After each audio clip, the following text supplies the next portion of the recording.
Okay, naalala nyo ba yung trick ni Michael Guerra? Yung Superman trick? Sa video na ito ipapakita kung paano ko ginagawa yung akin.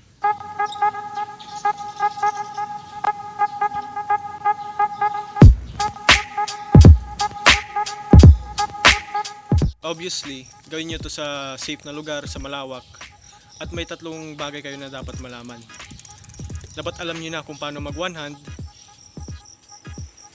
magkabilaan, sa kamay, at pati mag no hand. Kasi ito yung magdidetermine kung kaya nyo talagang i-balance ang bike nyo. Also, yung panghuli, yung pangatlo, dapat alam nyo rin kung paano i-move yung paa nyo over the saddle. Ito yung tatlong tricks na kailangan nyo para mas maging madali yung kung paano nyo i-execute ang Superman trick.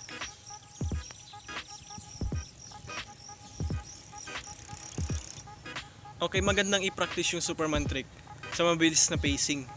Hindi to magiging maganda kapag mabagal ka kasi madali kang mawalan ng balance. Okay, pansinin nyo kung paano ko ginagawa yung akin.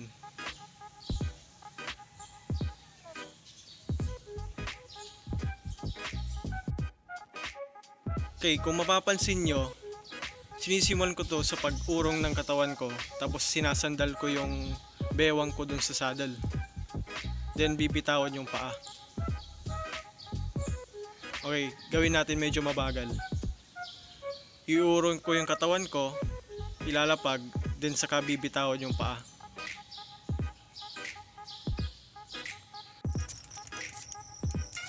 Bago nyo bitawan yung paa nyo, siguraduhin nyo na ganito yung posisyon ng pedal nyo para kapag babalik kayo, madali na lang saluhin yung pedal ulit.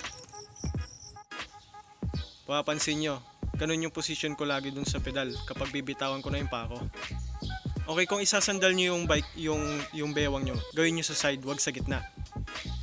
Kasi for sure, i-guarantee ko, makakrack yung itlog nyo. Okay, paano kapag pinapractice ko na to at iba pala yung posisyon ng pedal?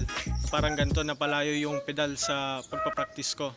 Okay, so magagamit nyo tong platform para pagtapakan nyo for emergency sakaling napalayo yung pag-adjust nyo, yung pag-ikot nyo ng pedal.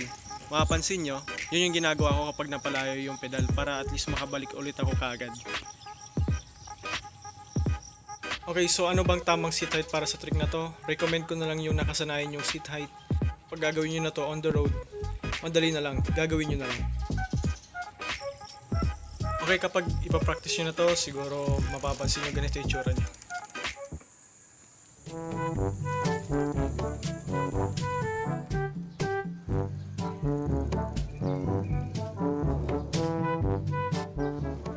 Kung ba okay lang yan, ganyan talaga sa una.